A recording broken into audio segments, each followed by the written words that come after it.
ଯେତେବେଳେ ଜାମ୍ବବାନକୁ ତଳେ ପକାଇ ଦେଇଛନ୍ତି ପ୍ରଭୁ ଆଉ ତା ଛାତି ଉପରେ ବସି ଗୋଟିଏ ମୁଷ୍ଟି ମାରିଛନ୍ତି ତା ମୁହଁକୁ, ସେତେବେଳେ ତାର ଦାନ୍ତ ସବୁ ଗଳି ପଡ଼ିଛି। ସେତେବେଳେ ଜାମ୍ବବାନ ଚିନ୍ତା କରୁଛନ୍ତି ଇଏ ସାଧାରଣ ମାନବ ନୁହନ୍ତି, ଇଏ କେବେ ସାଧାରଣ ମାନବ ହେଇ ନପାରନ୍ତି। ଦ୍ୱାପର ଯୁଗରେ ଏମିତି କେହି ଶକ୍ତିଶାଳୀ ରାଜା ନାହିଁ, ଶକ୍ତିଶାଳୀ ବୀର ନାହିଁ ଯେ କି ମୋତେ ଯୁଦ୍ଧରେ ପରାସ୍ତ କରିପାରିବ। ଇଏ ନିଶ୍ଚିତ ଭାବରେ ତ୍ରେତୟା ଯୁଗର କେହି ହେଇଥାଇପାରନ୍ତି କିମ୍ବା କୌଣସି ଦେବତା ହେଇଥାଇପାରନ୍ତି। ତେଣୁ ପଚାରୁଛନ୍ତି କିଏ ତୁମେ ମୋତେ ସତ କୁହ, ତମେ କ'ଣ ବୀର ହନୁମାନ, ନା ତମେ ନଳ ନା ନୀଳ, ନା ତମେ ସୁଗ୍ରୀବ, କିଏ ତମେ ମୋତେ ସତ କୁହ, ନା ତମେ ଇନ୍ଦ୍ର ନା ତମେ ବରୁଣ ନା କୁବେର, କେଉଁ ଦେବତା ତମେ କ'ଣ ମୋ ପ୍ରଭୁ ଶ୍ରୀରାମଚନ୍ଦ୍ର ଆଜି ଦ୍ୱାପର ଯୁଗରେ ଜନ୍ମ ନେଇଛ। ତେଣୁ ଆଜି ପଚାରୁଛନ୍ତି, ଆଖିରୁ ତାଙ୍କର ଧାର ଧାର ଲୁହ ବହି ଯାଉଛି। ଆଜି ପ୍ରଭୁ ଜାମ୍ବବାନ ଛାତିରୁ ଓହ୍ଲେଇ ଆସିଲେ, ଜାମ୍ବବାନକୁ ଛିଡ଼ା କରେଇଲେ ଏବଂ ଏଥର ଜାମ୍ବବାନ ପ୍ରଭୁଙ୍କ ପାଦ ତଳେ ବସିଛନ୍ତି। ପଚାରୁଛନ୍ତି, କୁହନ୍ତୁ ପ୍ରଭୁ ଆପଣ କିଏ ଆପଣ ମୋତେ ସତ କୁହନ୍ତୁ।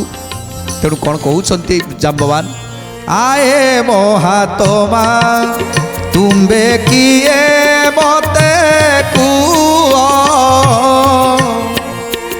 ଏ ତୁମ୍ଭ ବଚନ ଶୁଣି ଫିଟିବ ସନ୍ଦେହ, ଏ ତୁମ୍ଭ ବଚନ ଶୁଣି ଫିଟିବ ସନ୍ଦେହ,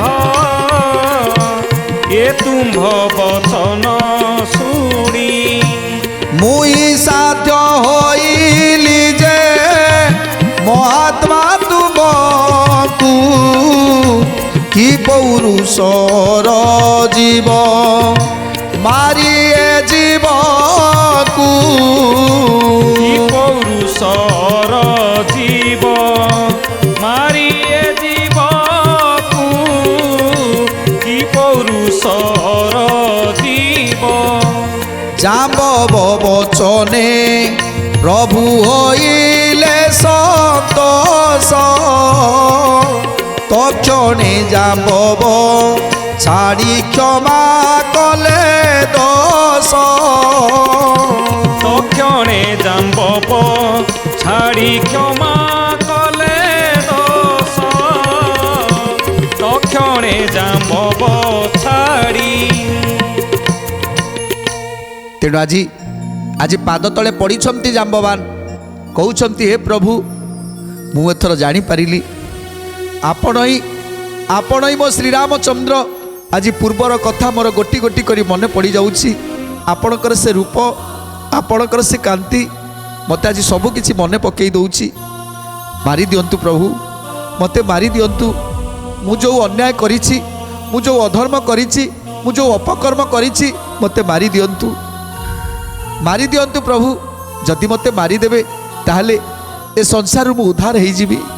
ଆମେ ଯେଉଁ ଜୀବମାନେ ଅଛୁ, ଏ ଭଲୁକ, ଆମେ ସମସ୍ତେ ହେଉଛୁ ଗୋଟିଏ ଗୋଟିଏ ପଶୁ। ତେଣୁ ଆମମାନଙ୍କୁ ମାରିକି ବି କିଛି ଲାଭ ନାହିଁ ଆପଣଙ୍କର, କାହିଁକି ଆମମାନଙ୍କୁ ଉଦ୍ଧାର କରିବ। ତେଣୁ ପ୍ରଭୁ ଆଜି ଆପଣଙ୍କ ଦର୍ଶନ ପାଇଛି, ତା ହିଁ ମୋର ଭାଗ୍ୟ। ମୁଁ ଆଜି ଆପଣଙ୍କର ଦର୍ଶନ ପାଇଛି।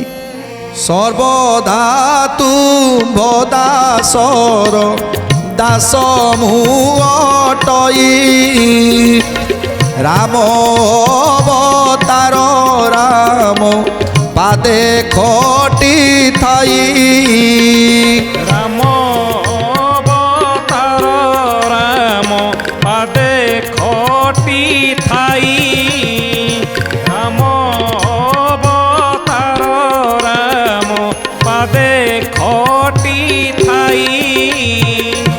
এবে দৃশ্য হেউছি সে শঙ্খ চক্র চিহ্ন, কলি কলুষ আজ হইলা বহন, কলি কলুষ আজ হইলা বহন, কলি কলুষ আজ হইলা বহন।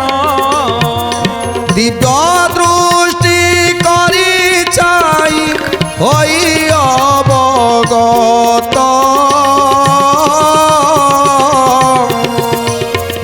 দেখিলা স্বরূপ রাজে শঙ্খ চক্র হস্ত দেখিলা স্বরূপ রাজে শঙ্খ চক্র হস্ত দেখিলা স্বরূপ রাজে শঙ্খ চক্র হস্ত